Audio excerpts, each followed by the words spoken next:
Ayan, nandito na kami sa Puerto Galera naman ngayon. Oh. Ayan. Puerto Galera naman kami. Noong isang araw po San Jose, Occidental Mindoro, ngayon Puerto Galera. Ayan. Maraming mga tao po sa Angelica. Buti ngayon, medyo kukunti ang tao kasi Sabado, bukas, sigurado, puno ng tao. Yan, ang mga kasama ko, yan. Dami, oh.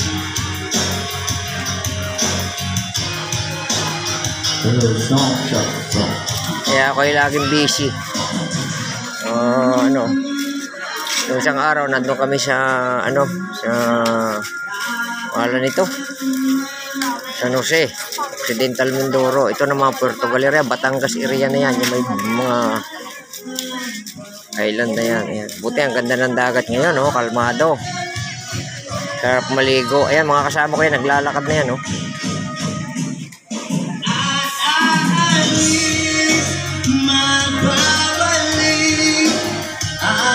Okay, magandang hapon.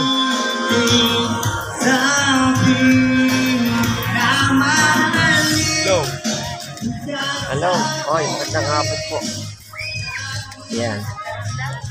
Oh, kita nyo.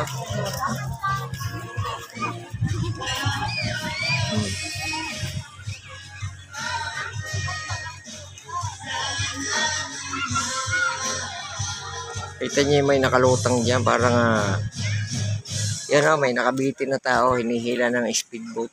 Yan o. Kita ba? Hindi ko makita. Nasisilaw ko sa araw kasi may araw. Ayan yung bundok. Ayan. Kabila po niya ng Abra de Ilog. Ayan. Diyan naman kami galing nung isang araw. Siguro mga 2 days ago lang. 3 days ata, 2 days. Yun. Oh, nandito ko ngayon sa Puerto Galera. Ayan.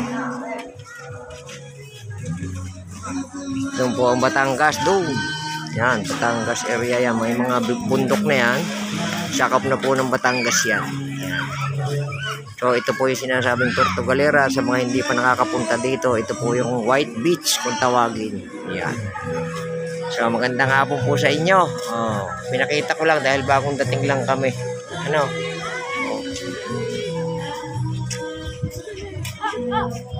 Marami ditong tindahan. Sige po, magandang hapon sa inyo lahat. Yan.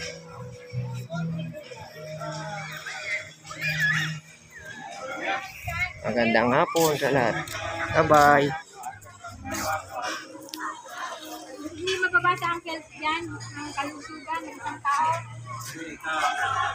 Okay, bye-bye.